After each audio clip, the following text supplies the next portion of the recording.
Good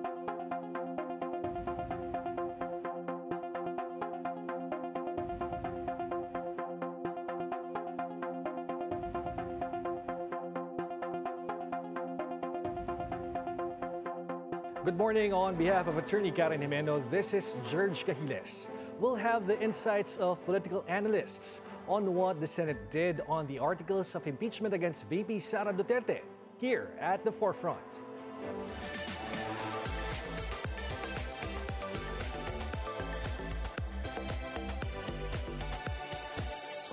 The Senate sat as an impeachment court on June 10 to review charges of corruption, fund misuse, and alleged threats against key officials.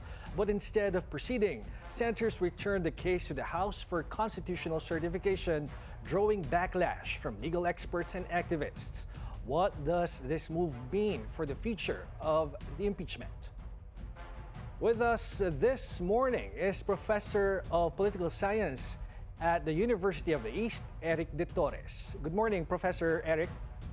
Good morning, Sir George, and to the viewers. Thank you. Well, this must be a very exciting times for political scientists like you, ano? Daming nangyari over the past 2 days. But first, let's talk about the remand, ano? 18-5 ang boto ng mga senador. Hindi proceed, hindi dismiss, kundi remand ang naging desisyon. Your reaction first. Well, first, it's basically the manner by which they were able to somehow come up with a compromise agreement, if you may, in terms of those senators who are actually filed the motion in the floor. So, of course, nagsimula lahat yan when Senator Bato de la Rosa actually made the motion for the dismissal of the impeachment case against VP Sara. And then it evolved basically based on the what Senator Alan Peter Cayetano basically made mention about, looking at these technicalities. So doon nagkaroon ng development in terms of how the proposal of Senator Alan Peter Cayetano was brought upon. And I think because of the said decision, said motion, everybody or majority of them basically agreed. And of course, binabanggit mo nga, it's a compromise agreement. Pero ang tanong, sa tingin mo ba planado ito? Naka-set up ba ito na ito ang mangyayari during that day? Well, two things. Of course, we don't know really for purposes of transparency of what is happening, backdoor or senators talking within with each other. But clearly, if you look at it at face value, nag-evolve basically doon sa motion ni Senator Bato because there are already rumors na they were going to dismiss the case by voting within the plenary, but everybody was also surprised that because of the motion by Senator Alan Peter Cayetano amending basically the motion of Senator Bato de la Rosa, it was remanded to the House of Representatives. Okay, now let's talk about the vote. 18-5. 18 in favor, 18 senators signed the decision to return the articles of impeachment to the House of Representatives and 5 naman yung hindi. So, sa mga pumirma, sir, sa 18 or sa pumayag, kanino ka na sorpresa? Well, nasurpresa ako dun sa ibang mga kaalyado for Alyansa. For example, Senator Tolentino, Senator Lapid, of course, Senator Villar, Mark, and then Cynthia. So overwhelmingly, these are supposedly allies of or coming from the Alyansa who voted for the said motion. So yun, medyo talagang at the end of the day, medyo talagang very surprising yung turnout ng votes because I was anticipating na baka konting-konti lang yung margin that would separate for the said voting. Apparently 18-5 overwhelming yung naging resulta. Okay, sir, let's talk first about Senator Francis Tolentino because alam natin na meron din siyang final na resolution. In fact, he wanted the impeachment trial to be finished by the end of the 19th Congress. But the mere fact that he voted to remand this impeachment or the articles of impeachment to the House of Representatives will in effect just proceed sa susunod na Congress. Sa tingin mo, ano nangyari doon? Well, of course, we also don't know what is happening within, how Senator Tolentino thinks. One thing is for sure, parang it seems na parang ano siya, reroute in terms of his support because parang nag-iba yung tono ni Senator Tolentino on the latter part. Of course, number one, feasibility-wise, it's not really feasible to finish within the 19th Congress because of, the time constraints. So probably the better solution would be to remand it now. Of course, to be clear din naman, and this is what that Senator SP Cheese was highlighting and providing, giving emphasis yesterday that the remanding of the said articles of impeachment does not in any way naman affect the dismissal or the impeachment articles of impeachment will be dismissed. No. Tuloy ika nga, and of course with the words of those prosecutors, buhay na buhay yung impeachment. Ang sinabi lang ng mga senador kahapon o ng korte or the impeachment court is that to be able to comply those two important considerations that the impeachment court is actually trying to somehow give light.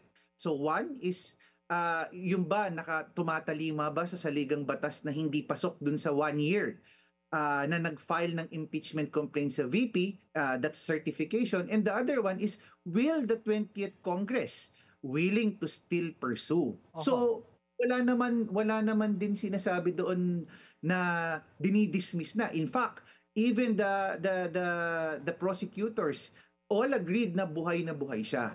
So again, I think it's the narrative of people coming out and of course torn and talagang it's a technicality issue in terms of the legalities of it all. Now, of course, 18-5 kasi yung boto, sir. It's very overwhelming. Anong basa mo sa mga senador? Bakit, well, instead of, agreeing to proceed or something else, like what happened in the past impeachment trials, unprecedented itong remand, ano? But what do you think happened? Ano bang ibig sabihin nito, sir? 18 senador. From a political standpoint, of course, and this is my analysis with regard to it, is that they basically witness the effect of the 2025 elections. Secondly, if you're running for a local position, that would be okay. You can basically have as compared to the district representatives.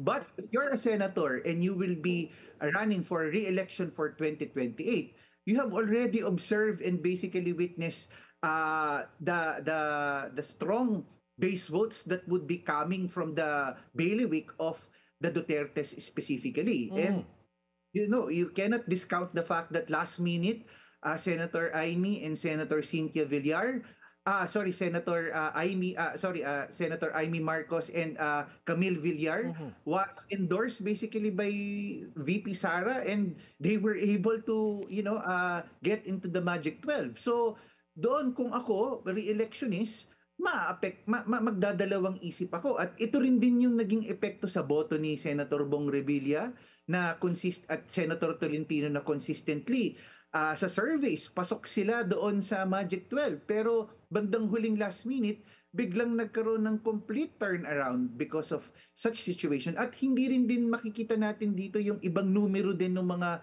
taga-alyansa. And it was no less than, of course, Representative Toby Chanco na kung saan hindi na doon sa kanyang sa kanyang interview na hindi na rin din sila nag-proceed sa Mindanao na sorties because alam na nila yung sila doon. Mga tao. Yes. Anyway, sir, let's talk about Senator Tulfo.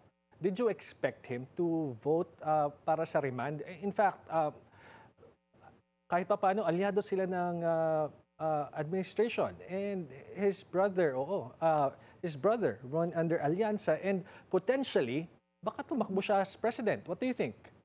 Yeah. I think Senator Tulfo naman is his own. He has his own, decision for that matter. But of course, syempre, you know, you have to play politics with regard to yun, pakiramdaman at makikiramdam ka talaga.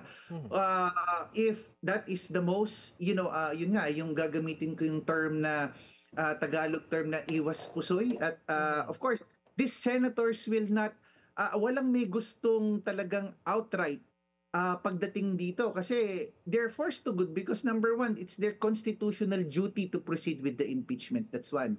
However, of course, the ramification or the impact of this to their performance and their decision of whatever they're going to vote for, whether to be guilty or acquitted is another story. So talagang all eyes sa mga senators na hangga't maaari kung pwedeng makaiwas and to just be silent and nonchalant about it, they will do so kasi talagang yun lahat ng taong bayan ay talagang nakaabang sa magiging performance at magiging standing ng ating mga senators. Kumbaga sinasabi mo, sir, na sabi mo nga, iwas pusoy, nag-iingat sila. Nakikiramdam Yes. kung ano ang pwedeng mangyari or kahinatnan nitong impeachment. But anyway, let's break down the names, sir, of those who voted doon sa, hindi pumabor muna, sa 5 senators. Among them, 3 yung graduate kagabi. Senators Nancy Binay, Grace Poe, and Minority Leader Coco Pimentel. Tapos, itong sina Senators Risa Ontiveros and Wen Gatchalian, hindi naman sila hindi na sila re-electionist sa 2028. Ibig sabihin, matatapos yung term nila sa 2028 and they cannot run again for the same position. Your thoughts, sir? Ano ba to? Dahil walang mawawala sa kanila, kaya all out na sila. Sige, boto tayo ng against the remand. Exactly, sir. Kung titignan natin itong 5 to, well, masasabi natin na nothing to lose. For whatever purposes. For example, Senator Win Gatchalian can always go back to locals and run again for mayor or congressman in the district of Valenzuela. They may opt to choose basically to run for local election. So mathematically, and if you're coming from numbers game, walang mawawala sa kanila kung tatakbo silang lokal kasi national issues naman pagdating sa local, hindi masyadong apektado pagdating dun sa boto as compared if you run for a national position that votes per region and votes per provinces are very crucial and critical when you look at your numbers and you run for a national elections. And now, let's go to the 18 people who voted in favor of remand. Sa pamumunayan ni Senator Chis Escudero, Senators Alan Peter Cayetano, JV Ejercito, Jinggoy Estrada, Loren Legarda, Robin Padilla, Raffy Tulfo at Mark Villar. They are all potentially might rerun for the Senate sa 2028 kung hindi man sila mag-aspire for a higher position. Gaya ng binabanggit mo kanina, it's 2028 elections. Your thoughts, sir? Yeah, definitely. Kung titignan natin, these are senators who came from the UNI team. So they run under the UNI team, aside with the exception, of course, of SP Chis Escudero who ran independent last election. So yun, makikita talaga natin na talagang, of course, the as what I have said, the voting block matters in terms of the regional as well as the vote-rich provinces or areas. So if you're a re-electionist in 2028, you would be careful in terms of the numbers because mathematically malaki yung naging impact nitong backlash between the administration and Sara Duterte this 2025 elections talaga. So if I'm a senator and if I would be running from a for 2028 for the national elections, I would be very particular about the numbers. And of course, let's talk about the Senate President. Senate President Chis Escudero, how do you read his actions? Paano niya hinandle itong impeachment court? Well, of course, he's a wild card as what I would say. He is his own man. Hindi siya nagpapadikta.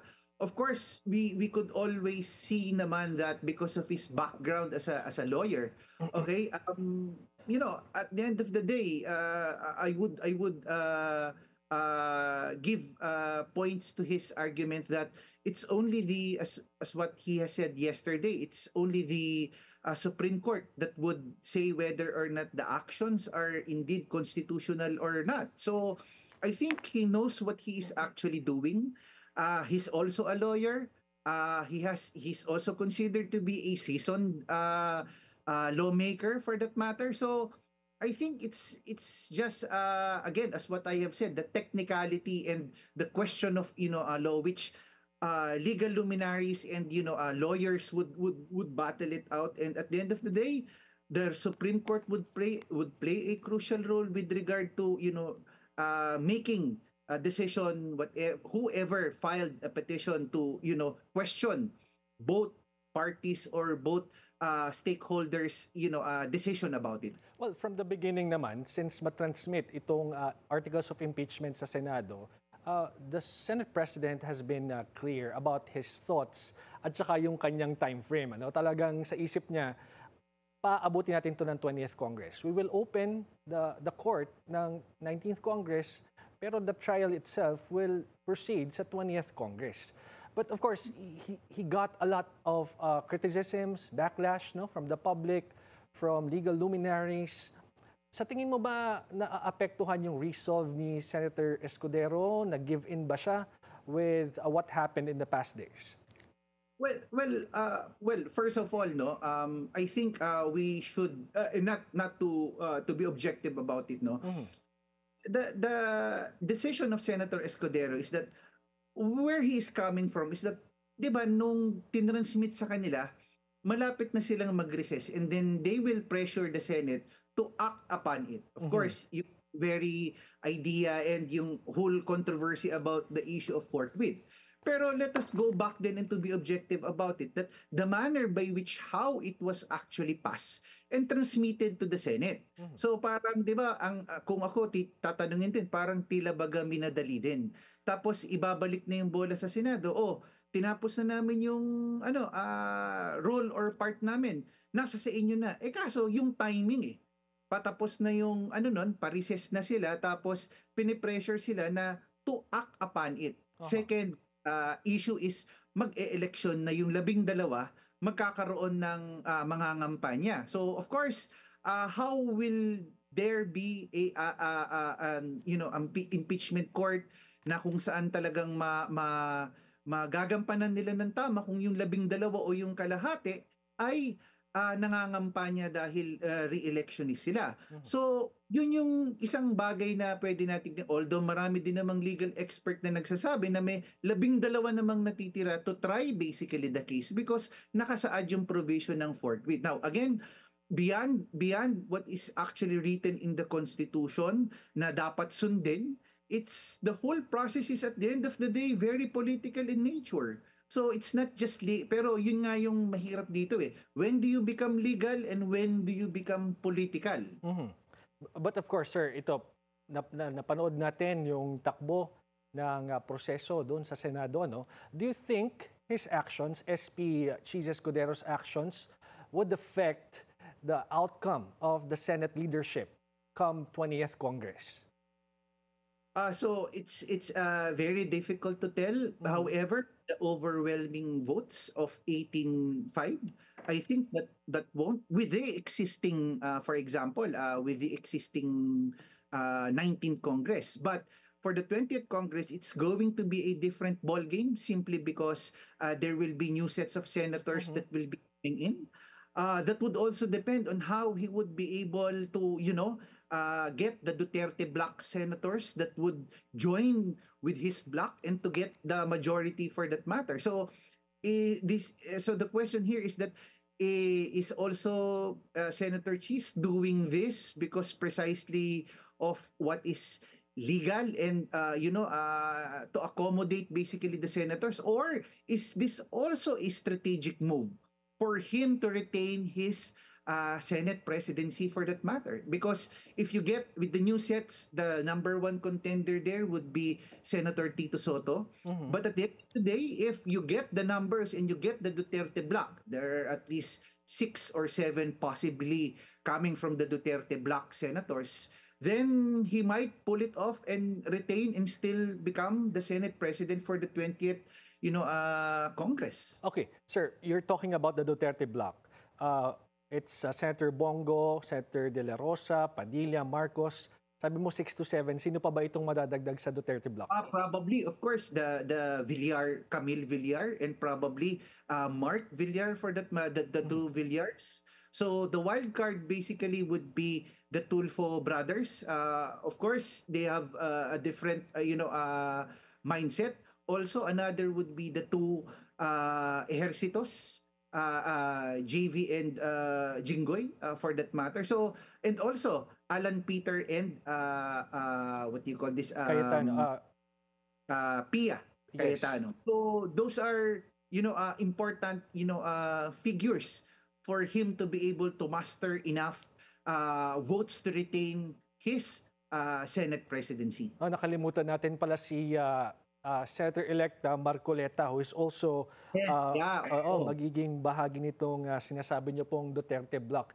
And that's Yes. A lot of numbers.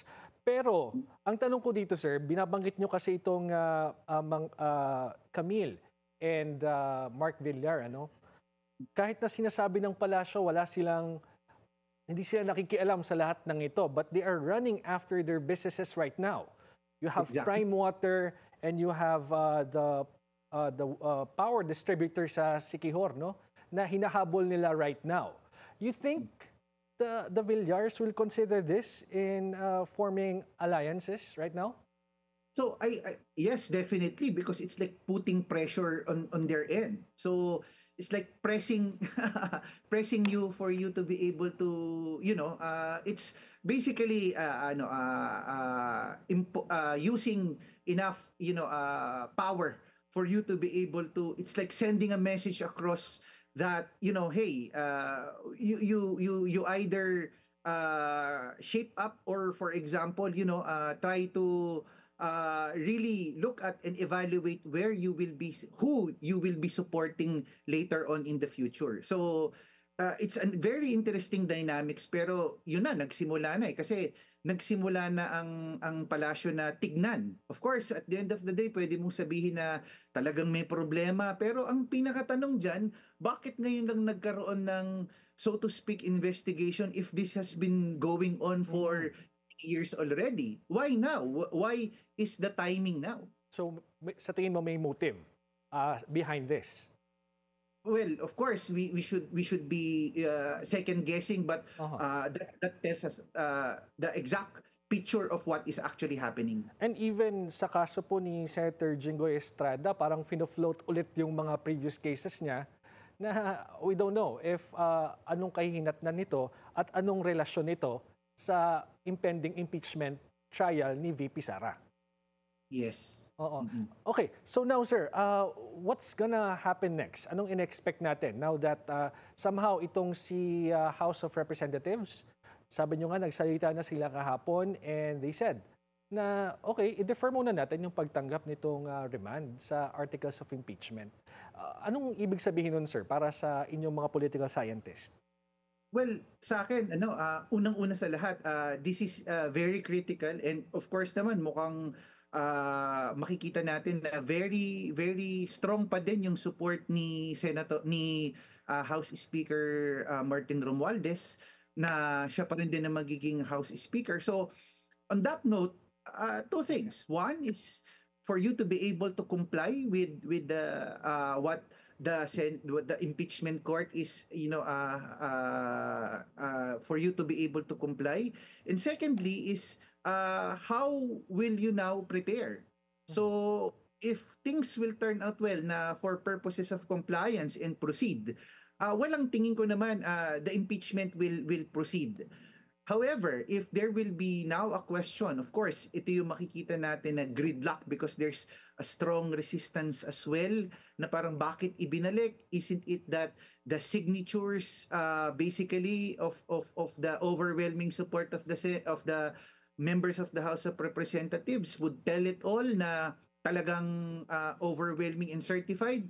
So again, it's a technicality pero kung ma-comply nila, I don't think na walang magiging problema and magpo-proceed siya ng 20th Congress. Ang tinitignan lang kasi na tinatanong siguro on the part of the impeachment court is that should they want to proceed, yung number 2 requisite nila for them to comply is of course there would be changes with regard to the leadership of the House. So that's a different story because if there will be a new leadership in the House, ang tanong dyan is the leadership still or other members still willing to pursue the impeachment? So yun yung gusto lang i-clarify ng korte. Kasi tandaan natin, magbabago yung composition din ng miyembro ng parehong mababa at mataas na kapulungan for the 20th Congress. Dahil yung iba, last term na, and the composition would be different already. All right. Interesting thoughts there, Professor. At talagang ito yung mga bagay na aabangan natin sa mga susunod na araw. Thank you very much, Professor Eric De Torres from the University of the East. Thank you. We'll have Professor Danny Ara when At the Forefront returns after a short break.